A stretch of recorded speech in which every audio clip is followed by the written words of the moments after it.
Welcome to the Teaching Journeys podcast with Dave Roberts. A unique skill all humans have is the ability to share information across generations. And the Teaching Journeys podcast does just that. It creates learning opportunities with each amazing guest with a goal that each episode makes a positive impact on people worldwide. Before we hear from today's guest, please share this podcast with your family, friends, and colleagues, and don't forget to leave a rating, review, or both.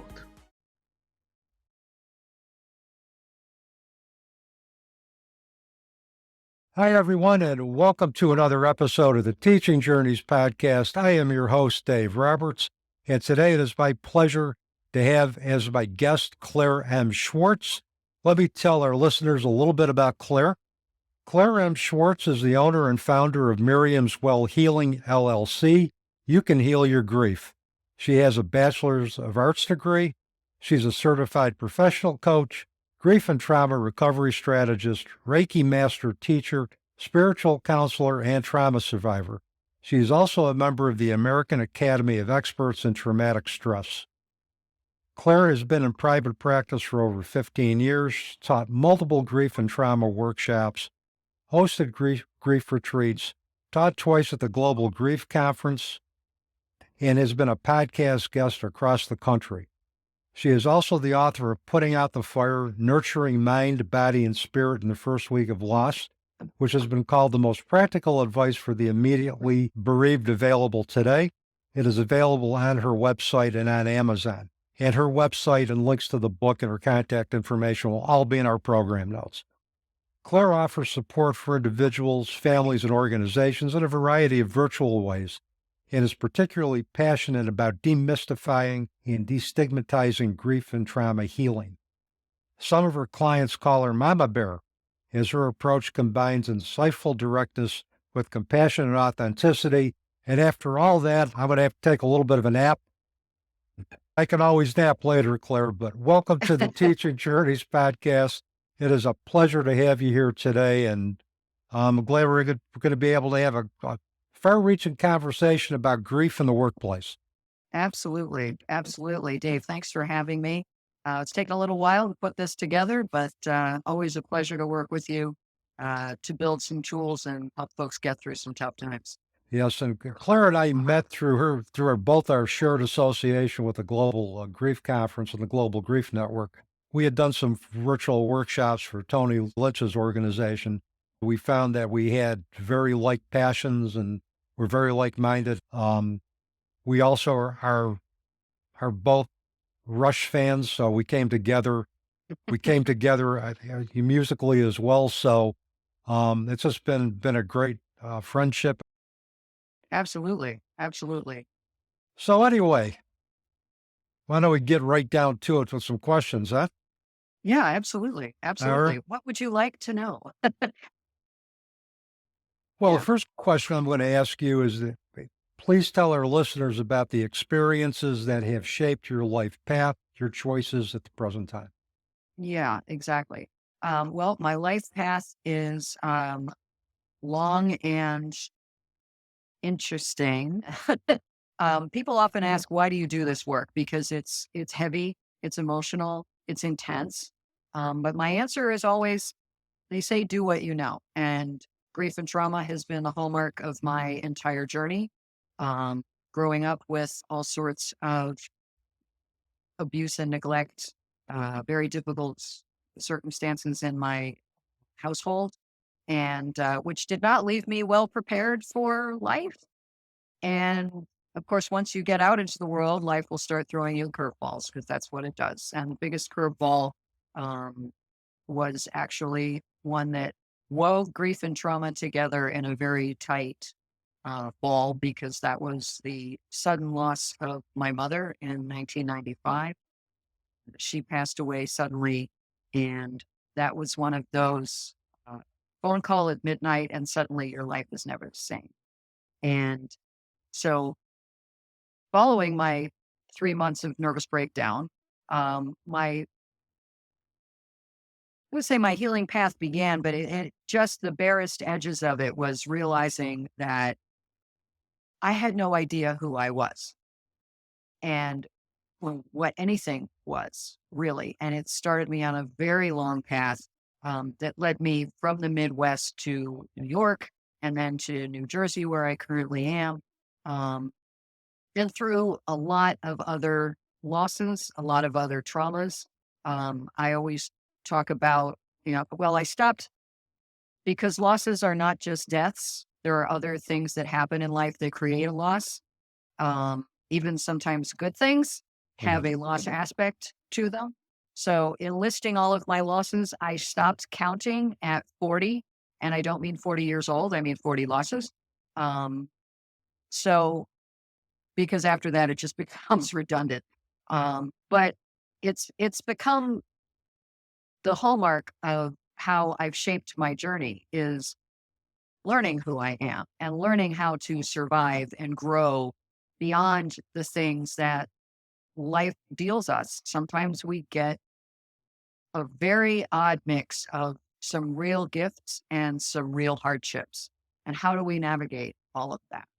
Um, so that is something I've been very blessed to work really hard on. And as I've learned more and more and still learning about myself and the journey, it is my passion and my privilege to pay all of those forward for the clients and families and organizations that I work with, because this stuff is not easy. Nobody figures it out on their own. It's not something that gets taught in school.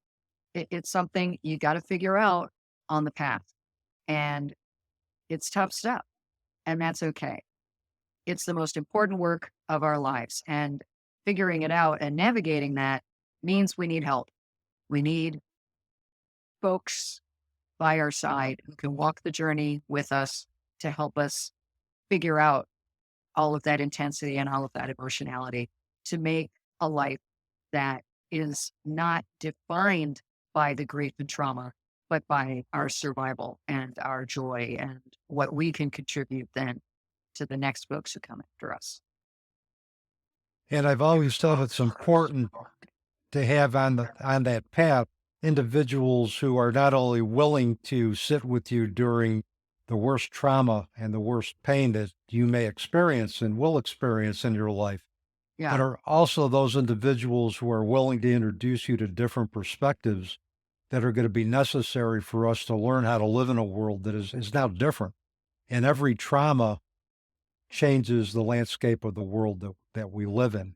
Yes. And Absolutely. the other thing that you mentioned that I thought is an important point is that with every loss due to death, there are also associated losses that go with it.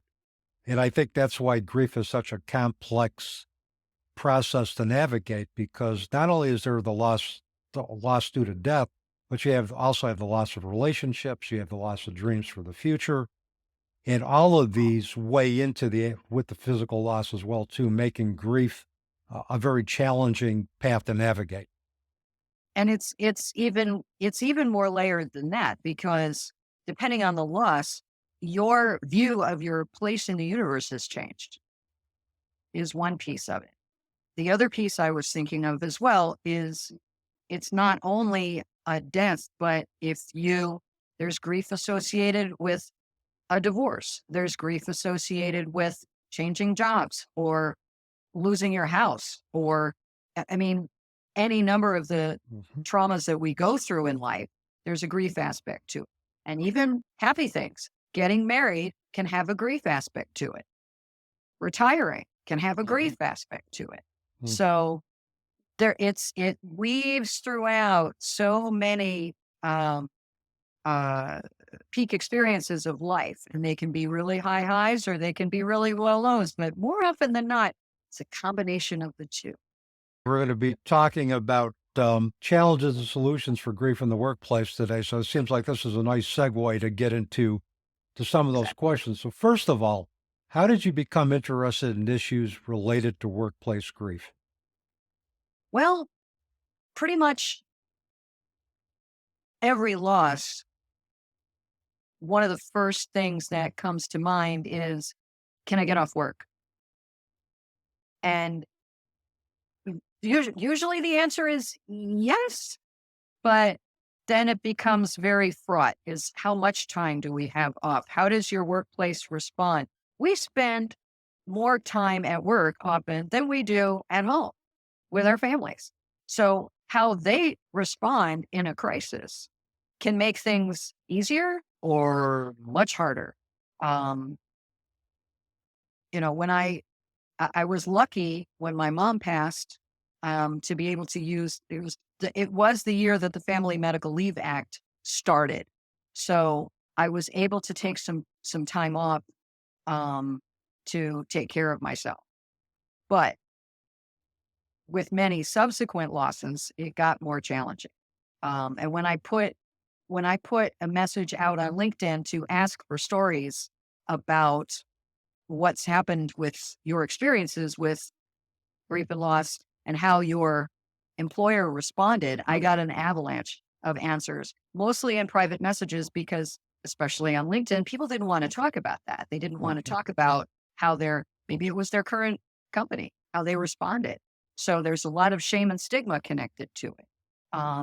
And one of my personal stories is when my stepmother passed away, many years later, and I needed to take a few weeks off because I needed to manage family business. I needed to peel my father off the floor. I needed to, I do this stuff really well. He doesn't. So I needed to take over. I needed to manage all of those things. And I lost complete track of how many days off I had. So when I finally did go back to work, I immediately went down to the head of HR and I said, I need some help here. I got to figure out, do I have I know I ate into my vacation time. Do I have anything left?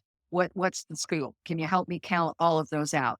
And before saying, I'm so sorry for your loss, here, let me help you with that, the first thing she did was bawl me out because I didn't keep track of my days off properly. That was my fault. And she was upset that I was bothering her with this nonsense. And I went, oh, I see. Okay. And so we navigated that, but I had very little to do with that person the rest of the time I was at that company. Because, it's such a not human response. I was gobsmacked.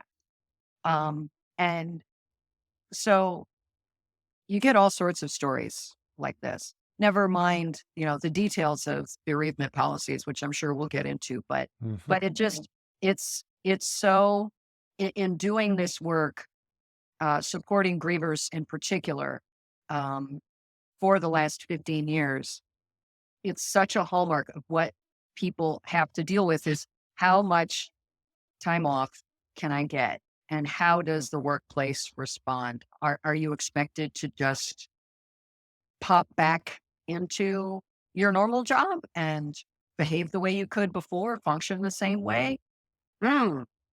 Probably not a great expectation. And throw in all of the cultural stereotypes about, aren't you over that yet? Or are you still talking about that? Or that was a few months ago. What do you mean you're still struggling? A few months is nothing. Absolutely nothing. So expectations the workplace it's very, very particular because it's different relationships. It's different languaging. It's different expectations. And it's all woven into your livelihood. And that feeling of we have to choose between our emotional health and our financial health. It is an impossible choice. And people literally land in the hospital trying to figure that out. And I just think we can do better. We've got to do better. And I agree. And for me, my story is maybe not typical for the average workplace, worker who has to return to work after grief. But when my daughter Janine got sick, my director made it a point to find a way to get me out on extended leave with pay so that I could stay home and take care of my daughter and provide any support during her illness. Absolutely. And then I was in therapy at the time, and my therapist and I talked and said, look, you can't go back to work in a supervisory capacity, not right now, not with everything going on around you at this point personally. Of course. So he wrote a letter requesting a modification in my work duties where I did specifically case management, which I could do basically with my eyes closed. It didn't require a lot of rethinking. So I was in that role a year after Janine transitioned in 2003, but that helped me at least get some, a little bit of distance behind her loss, helped me get readjusted to the workplace again. Yeah. And also it made me a better supervisor because I also got a taste of what it was like being, with direct staff and understanding what their concerns were. It made me better once I assumed that supervisory role. But not everybody has that kind of a uplifting story or a story with that kind of an ending. That's the exception, not the rule. Yep. Yeah. Exactly. And you are also, you're in the social work world. In the business world is quite different. Yep. It's quite different. Yeah, that's a good point, because in private sector, the expectations are going to be different, and there may not be as much room for flexibility as I had working for a state addictions treatment facility. Exactly. So, yeah. What do you think the factors are contributing to employers being ill-equipped to deal with workplace grief? And again, that's assuming that we believe that many employers are ill-equipped to deal with workplace grief. Yeah. Oh, so many things.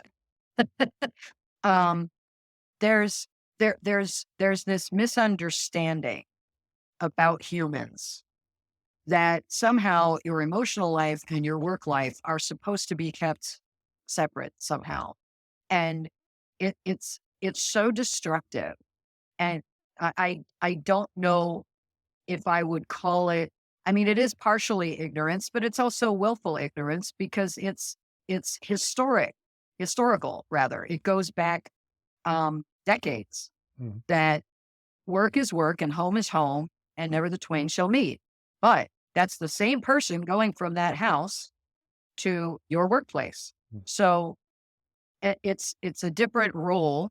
That's clear, but it is not humane to think that you can suddenly compartmentalize, in your case, the loss of your daughter, and just pop back into your job, regardless of what your job was. That's as I've been saying lately, banana cakes. And it's cruel. So that's certainly one thing. It depends partially on what industry you're in. I spent a long time working in the corporate world, in the legal world. They're very high pressure, high stress environments. And so folks who are already working 60, 70, 80 hours a week, and then something tragic happens, whether it's a loss or a trauma, how does the workplace respond? That's part of what I help companies deal with. But if it is responded in a fashion that is not reasonable, for instance, lots of stigmas, or pretending it didn't happen, just ignoring it completely because people don't know what to say. So some of these problems are corporate culture problems, and some of them are the culture at large that has to do with not understanding how grief and trauma healing actually happens. It takes a long time. It can change who you are. It can rewire your nervous system in very destructive ways. People can cope in very destructive ways. If you push them too hard, you're going to land somebody in addiction. So, which is, I'm sure you've seen many, many times. So it is layers and layers of unhealthy beliefs about what's happened and what people actually need. And then there's just the old framework of your employees are expendable. You can just hire somebody else. Well, no, you can't. No, you can't. And so the treadmill is going to come back to bite you. And I've watched people, as I've said, land in the hospital. People get into car accidents, people snap. And if they have access to weapons, then you have a whole other problem. So, I mean, it's so important that people have the time and the space to focus on knitting their life back together in as flexible and compassionate a way as possible. So there are so many blind spots. People are looking, it's short-sighted thinking in the immediate term instead of thinking broader, longer term, deeper about what will actually serve. If you think in the short term, this is just going to cost us money. Yeah, but there's a long-term benefit to what you're trying to build. So a lot of blind spots. And it becomes particularly challenging if you're talking about a small business as opposed to a large corporation, which may have more resources. So it's a broad thing. But we've just got to do this better.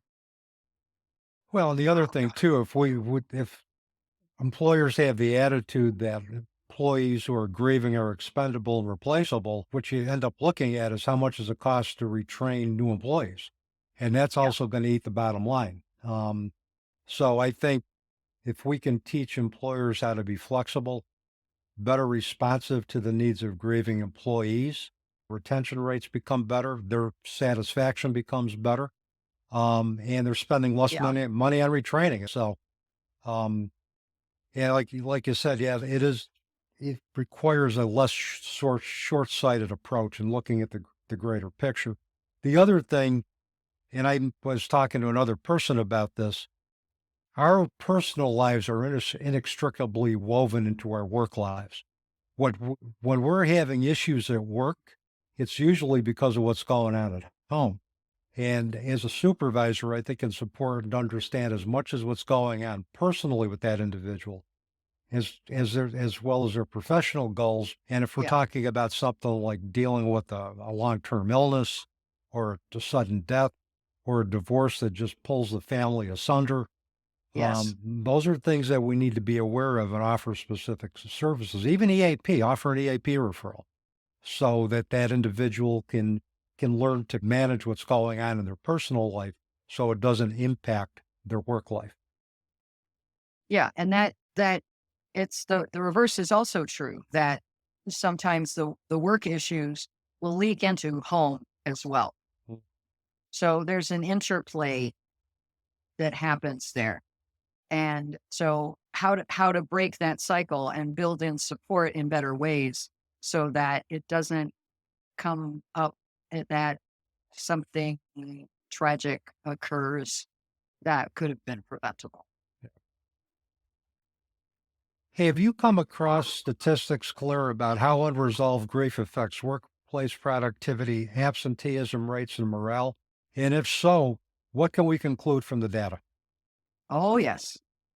Digging into that. This is really a new place that folks are looking since the pandemic, because so much grief, so much trauma occurred. And a lot of researchers are paying more attention to that. I want to just highlight a couple of things.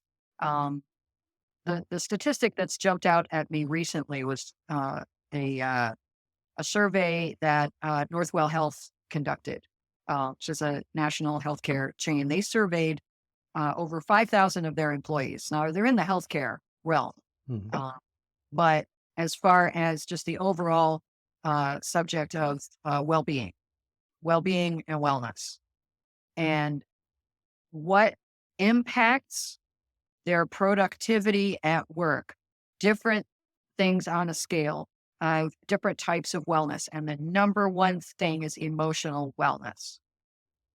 The number one thing, 95% of their respondents said that their emotional wellness has an effect on their productivity. Ding, ding. How can you ignore that? If you're treating your employee like a machine, well, they're not. And if you tie that to their livelihood, and you're basically threatening them if they have emotions or needs, this will not work in your favor. It's a disaster waiting to happen. So that's one thing that's jumped out at me. I also want to talk about aspect called presenteeism, which is sort of the opposite of absenteeism. So once the bereavement leave, which as you know is the average is 3 to 4 days, which is again banana cakes, and that's if it's a spouse or a child. So it takes the relationship in mind, but not how emotionally distraught you might be, because you might certainly be distraught over the loss of your best friend or your sister or your cousin or your dog. So, but all of those things are much further down the list. So you go back to work, usually too soon. And presenteeism means you're physically present, but you are not emotionally present. You are distracted. You have brain fog. You can't organize. You can't keep your thoughts straight. So that is a thing. And it is rampant because of those. People can't afford unpaid time off a lot of the time. So there are a lot more companies that are expanding the PTO that they offer under certain circumstances. Bigger companies like Microsoft, who are looking at things like unlimited PTO, depending on the circumstances. Obviously you don't want people to take advantage of that, but most people don't. They really appreciate that being taken into account. So if people want to work somewhere that's going to take their needs seriously and is going to have an open conversation about them and is going to actually listen and be able to be flexible, there's a whole list of things that companies can provide that make things easier. And it's very individual, but the first thing is to be willing to ask the questions and be willing to listen to the answers and provide different kinds of support instead of just blanket time off and then, okay, see you Monday. And I think to understand that the answers that employers may get from their employees, particularly from someone who's grieving, may be difficult answers. They're honest, but raw in terms of where they're at. And all of the brain fog, the inability to concentrate, being emotionally absent, all of those are normal responses in early grief. I think one of the things I think we can do with employers is simply give them some basic education on what the grief response looks like, how it changes individuals, how it causes physical changes, how it causes emotional changes, how it changes our cognition, how it changes our social relationships, our relationships with ourselves, our relationships with our coworkers. All of that, the basic educational framework, I think, would go a long way to at least establishing or planting the seeds for a different mindset. Yeah. Well, it affects so many more things. It has a ripple effect through an individual's life, through a family, through a company. And people talk, right? I mean, I cannot think of any client I have ever had who hasn't had a story about their workplace surrounding a loss that they had. It's one of the key things that I ask. How did your boss respond? How much time off did you get? How did they respond when you came back to work? And people talk. It affects your reputation. If I'm thinking of a law firm in New York who has a reputation of, and I won't name it, but of literally chewing up associates and spitting them out, like 90 to 100-hour work weeks for years. And it drives people, it literally makes people sick. But there's 50 other attorneys behind who want that on their resume, but they don't last long. It's a treadmill of people going in and out. But sometimes things break that can't be fixed, but that reputation follows them. And I'm not sure if they're still doing that to this day. But they certainly had a reputation when I was in the legal world in New York. And yeah, so it really matters. It's going to affect not just your ability to attract good talent, but to keep good talent and partners with other companies, other like-minded companies. So there's no way it can't affect your business. And I keep emphasizing this. Your employees are your most important asset. And they are more than employees. They are spouses. They are parents. They are homeowners or renters, or, and they belong to whatever faith they practice or whatever hobbies they have. They have a place in the world that is deeply affected by what you do to and for them. Mm-hmm. So what kind of impact do you want to have? Or do you want to be the thing that makes their toughest time in life even harder? Well, what comes to mind is, I think, an old Lakota saying, which is, we will be forever known by the tracks that we leave. And I will add to that, make sure that the tracks we leave are impactful and not be scorned at as a result, of those tracks that you've left. Absolutely. We've talked about 3 to 4 days of bereavement leave being banana cakes. And by the way, after this, with all this talk about bananas, I'm probably going to have to get a banana nut muffin. So thanks for that, Claire. I appreciate that. Not a problem. Happy to help. Yeah, but I probably had an urge for some type of banana nut muffin before I talked with you. And then you just kind of reinforced that. Yeah, you must have been psychic. Are you aware of any national legislation that has been brought forth to increase the amount of bereavement leave for grieving workers? The most recent thing was brought forth last year. The Grief Act was proposed by a New York representative, and it was sent to committee and immediately died. And there, every few years, somebody will say, "Oh, hey, do you think we should?" And then it never goes anywhere.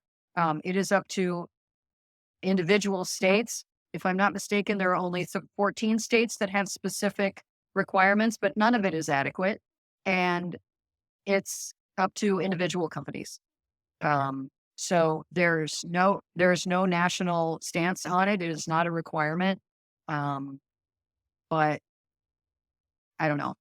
It's a big country with a lot of varying needs and energies and ethos and all of that. So I don't know that a national stance is ever going to completely happen.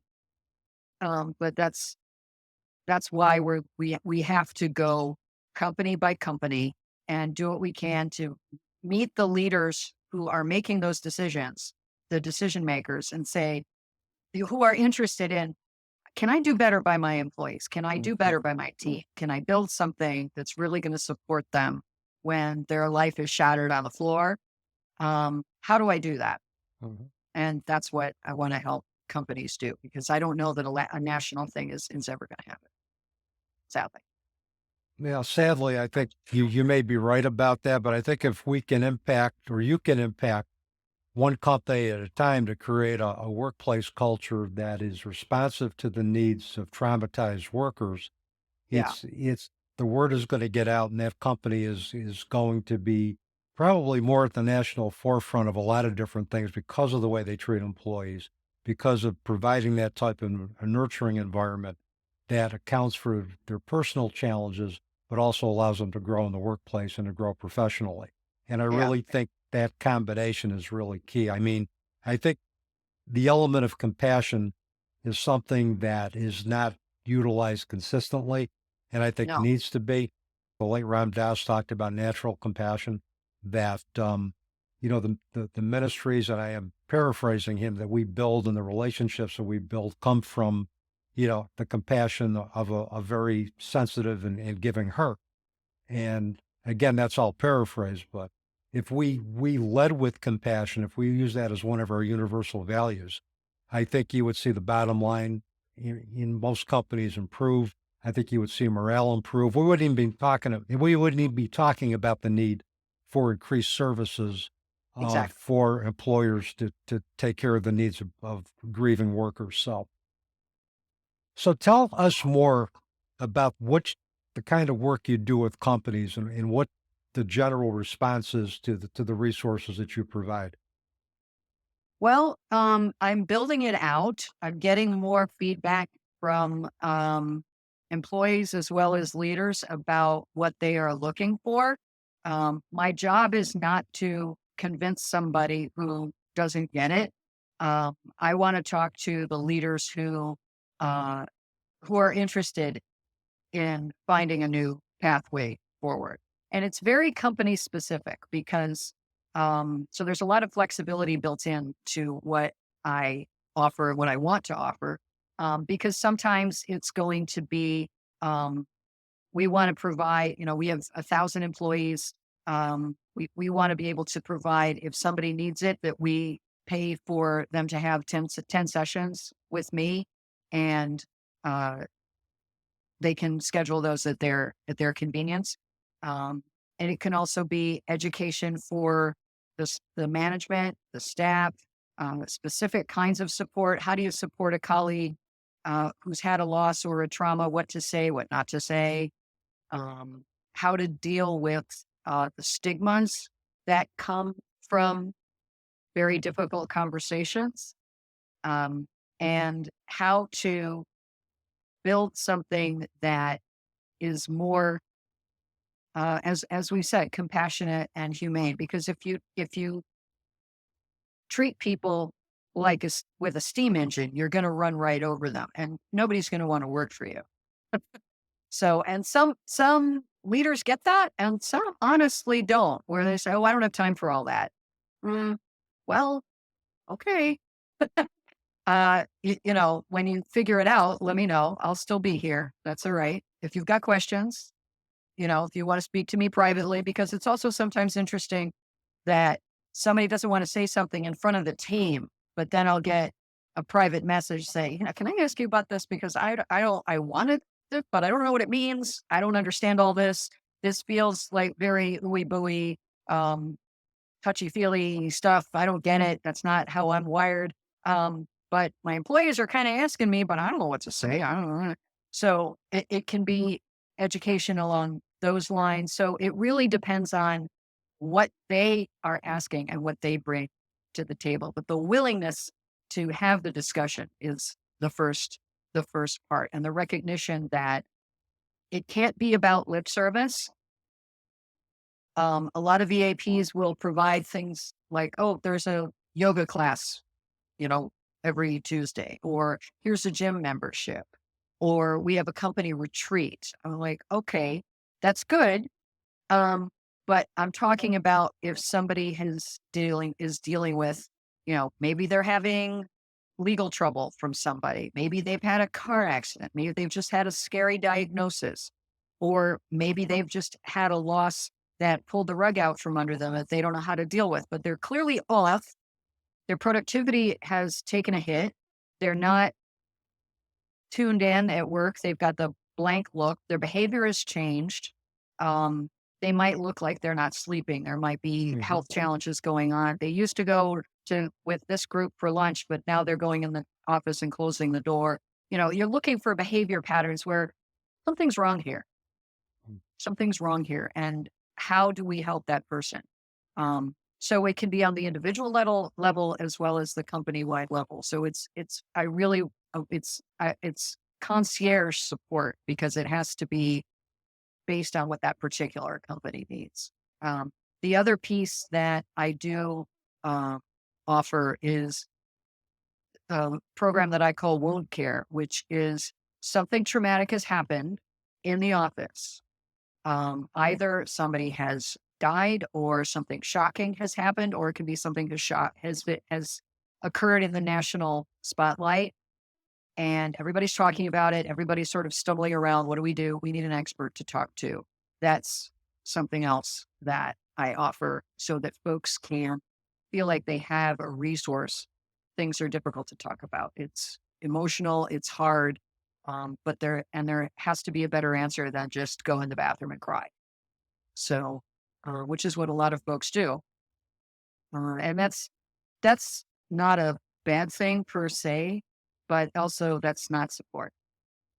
So how to get to where they feel like you can talk about it and that you're not going to be stigmatized for asking for help.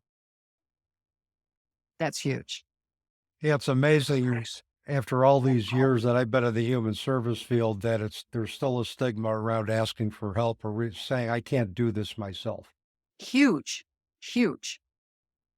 No person was meant to be an island. I know I wouldn't have gotten where I am today without asking for help, without asking for support, with Same. saying, hey, I can't do this myself. Yep. And if anything, asking for help is a sign of strength as opposed to a sign of weakness. It means we're human and we can't figure it out all on our own. So, No. but I like the fact that you invite employers and leaders into conversations because you can plant seeds after a conversation. You can't plant it if they're unwilling to talk. It's like I saw this old line from a Wildflower song that said a song isn't a song until someone starts singing, and it's true. Someone's got to start singing for that song to be a song. Someone's got to be willing to have a discussion for seeds to be planted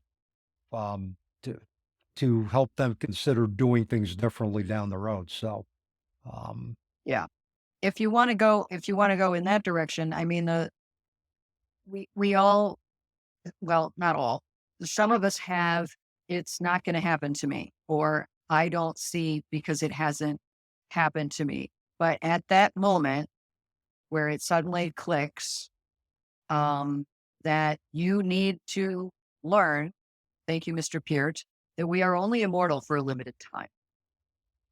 And that realization can really kick you into some action of, wow, I better deal with this because it's really getting in my way or it's getting in my company's way. How do I do that? This rock has to move. And we move those big boulders of grief and trauma when we push in community instead of trying to push it ourselves. Yeah, I agree. For those of you who were wondering about Claire's reference to Mr. Peart, that was the late, great Neil Peart, the drummer for the Hall of Fame group Rush, who was a brilliant lyricist, a brilliant philosopher, a brilliant writer, and just from my perception, the best drummer on the planet in my day. So we share that shared passion for Peart's work and for Rush's music. So, but anyway, just as we're getting ready to wrap up here, couple questions. Give our listeners one or two takeaways from your own life path that can help them effectively navigate their own challenges. It's more than one, but I think the biggest things I would say are we are not stuck with the hand that we were dealt. The things that happen to us are only a piece of the story. It is not the end of your story. And as soon as you decide that you're done, then nobody can get through to that. But it's absolutely not true. This is a chapter. This is a page that you can turn. And I have seen people overcome extraordinary losses and damage. I've walked that path myself for 35 years, and I don't know who I would be without everything that I have learned from my healing and recovery. Mm-hmm. It changes you. And are there some price tags along the way? Yep. The things that we learn can be the most important lessons of our lives. So that's worth aiming for. That's worth reaching for. And it's way beyond the things that are done to us that we did not have a choice about what happened. But we absolutely do have a choice about healing and learning and growing and being more than how our story started. You get to write the next chapter. That's right. And sometimes we tend to forget that because grief is such a disempowering experience that we Yes. forget that we have control in terms of how we down the road choose to deal with that, how we choose to re-engage in life, and how we choose to be present for those that we're in a position to serve. So that's great advice, Claire. Thank you very much. Great suggestions. Finally, let's give you an opportunity to promote yourself at the end of the podcast. How can people contact you about your services? Where can they find you? And what events and projects do you currently have going on at this moment? Well, let's see here. My website is youcanhealyourgrief.com, which covers both my grief and trauma work. I'll be recording a lot of podcasts and hopefully doing more speaking engagements in the next couple of months. So take a look for those. The main places you can find me are on Facebook and on LinkedIn under Claire M. Schwartz. Don't forget the M. So those are the social media places to find me.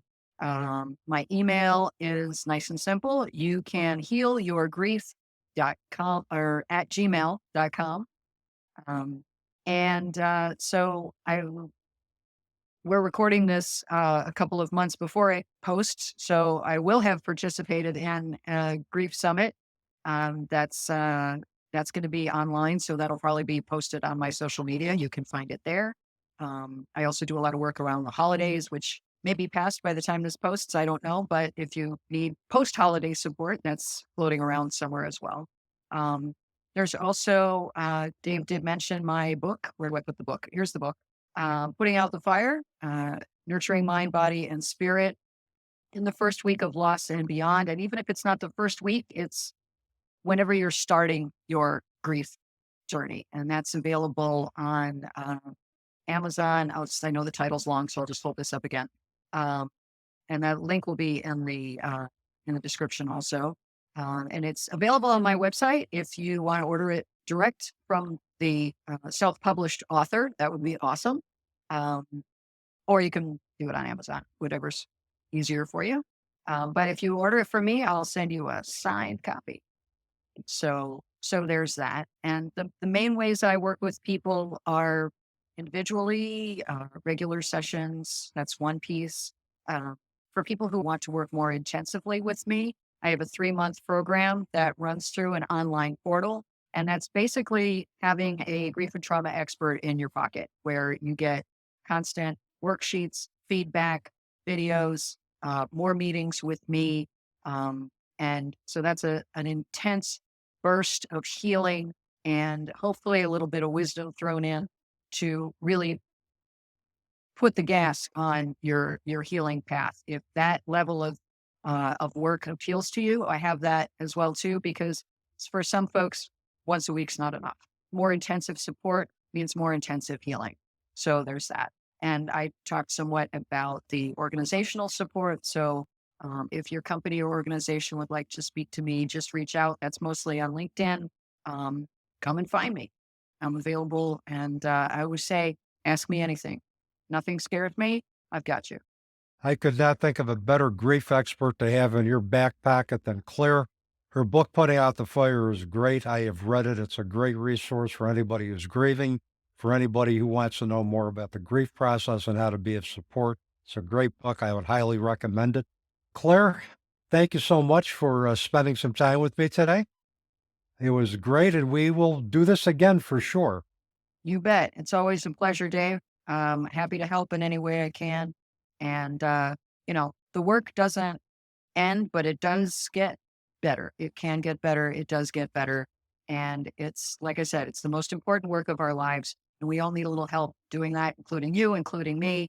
And always happy for your support and your wisdom on the journey. My friend and colleague, let's do this again soon. With that is a wrap on another episode of the Teaching Journeys podcast. I'm your host, Dave Roberts, wishing you peace. Thank you for listening to this episode, and please remember to share this podcast with your family, friends, and colleagues, and don't forget to leave a rating, review, or both.